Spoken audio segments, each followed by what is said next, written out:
Something moved through the brush, invisible in the darkness. What the hell was this?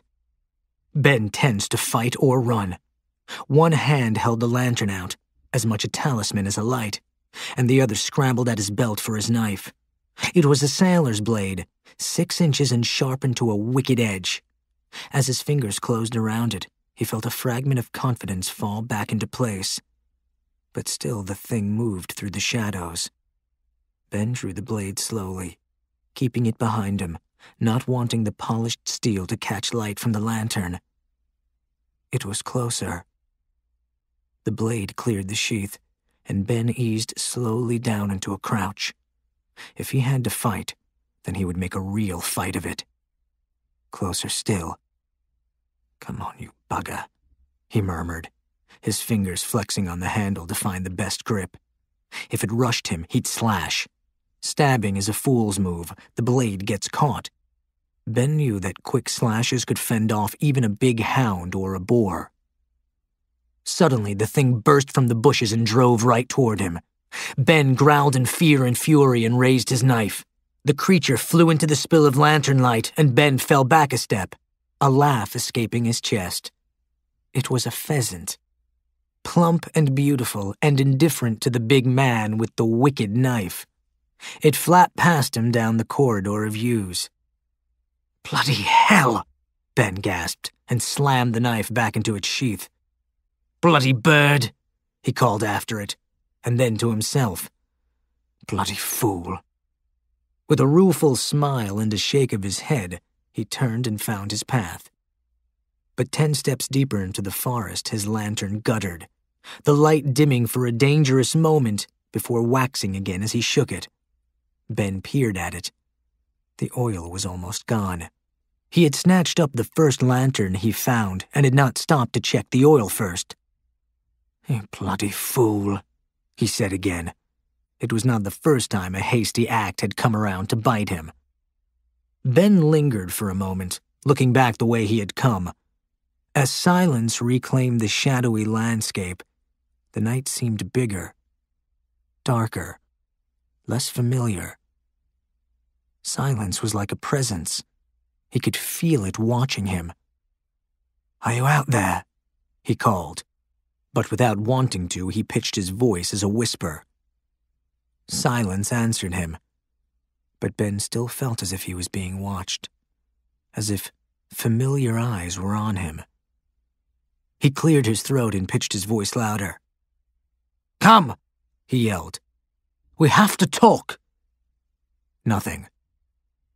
The flame of his lantern flickered, and he realized that if he didn't find his quarry soon, the oil might not last and he'd be lost out here in the darkness. He looked up, and even through the dense ceiling of evergreen branches, he could see a paleness like frost, the touch of moonlight on the trees. Ben nodded to himself. If he lost his lantern, he could find his way home by going to higher ground. That moon was bright enough to read by, and it had just begun its long hunt across the sky. He would have hours of light left if it came to it, and the hall only felt far away. Even so, the thought of being without light, even for a few minutes, was daunting. Ben squared his shoulders and took a steadying breath. On his first step, the lantern sputtered again. "Stay with me," he murmured, and the light seemed to steady at his words. Encouraged, Ben moved forward, and as if to mock him, the light guttered low and nearly went out. He chewed his lip. Moonlight would get him back, but it would not help him find what he was looking for. Maybe it would be better to give it up as a bad job and come back tomorrow. Ben shook the lantern again, and then, as the light flared once more, he caught movement off to his left. Just a flash of moonlight on something that moved behind the trees. What the hell? He tried to track it through the woods, but it was already gone. A sound made him turn, and he caught another flash of it. There and gone. Suddenly, there was a blur of dark movement that slammed into him with impossible speed. As it whipped past Ben, it made a strange ripping sound.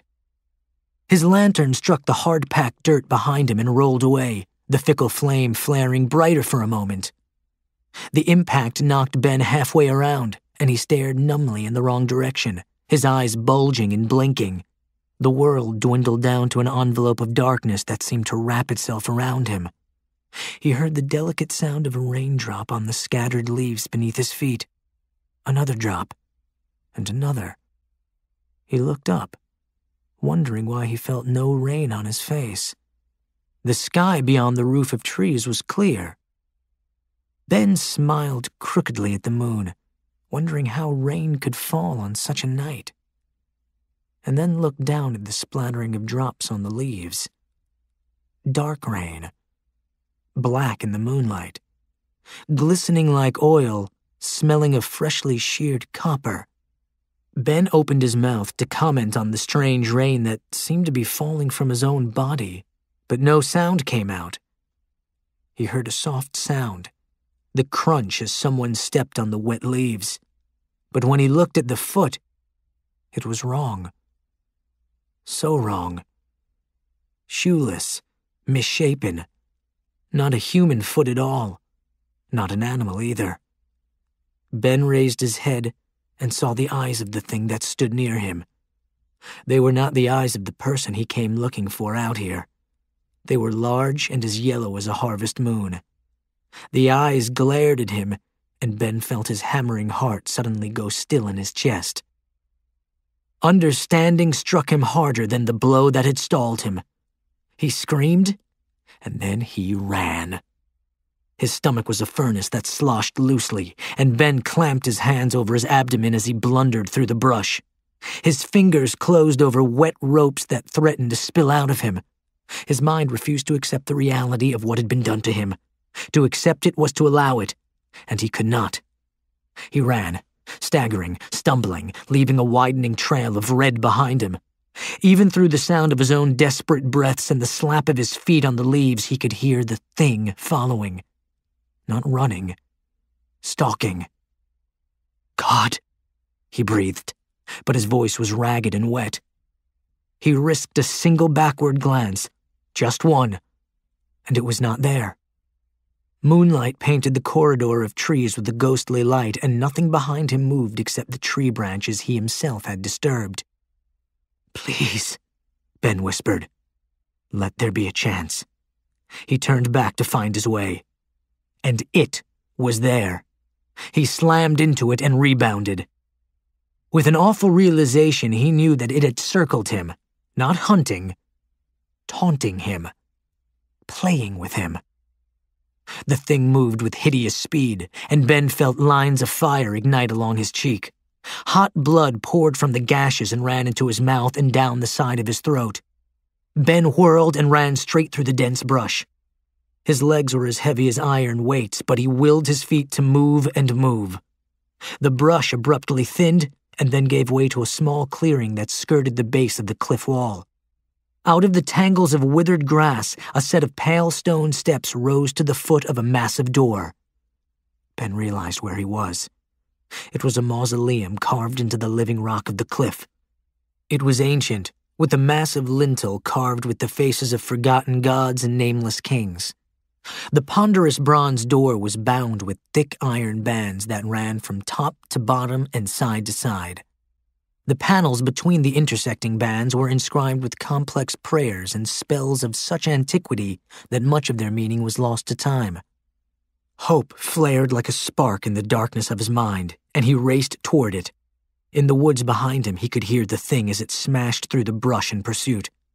He lifted the 10,000-pound weight of one foot onto the first step, but when he tried to lift the other, he simply could not. With a cry of pain and defeat, he collapsed onto the steps. Even so, Ben Talbot did not give up. He crawled, leaving behind him a red-black trail like a bloody slug. The door was near, and it stood ajar. If he could only reach it, then he could haul himself inside and slam it. That great door would hold back hell itself.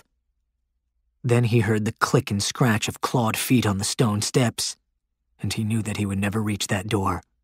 Ben's numb fingers scrabbled for his knife, but the thing loomed up huge and terrible over him, and the knife clattered to the cold stone. Ben heard the sound of his own death. He saw the flash of claws as they tore at him. He heard his clothing rip, heard the separate sounds of parting flesh and tendon, heard the scrape of claw on bone. He heard all of this from a great distance, detached from the pain that must be coursing through his nerves. He heard, but did not feel. The tethers that held him to the broken flesh were stretching. The thing leaned over him, and he saw those dreadful yellow eyes. He saw himself reflected there. When it suddenly stopped tearing at him and ran away into the night, Ben watched as if he were only a spectator watching a gruesome play. It was not real. This was not him. A gust of the night breeze blew the branches aside, and there above the cliff was the screaming face of the goddess of the night, the moon, in all her mad glory. Framed against it, standing powerful on the crest of the ridge, Ben saw the thing that had hunted him, the thing that had killed him. Huge, misshapen, an impossible figure against an impossible sky. "No," Ben said as the thing on the cliff turned and vanished, fleeing this place, running free into the world. "No." But his protest was heard by no ears other than his own. The darkness that crept toward him from all sides was black and infinite. The last thing he heard was the long and terrible howl of the beast, a sound that rose from the forest into the night sky. Above the world, the full white moon watched it all in glorious triumph.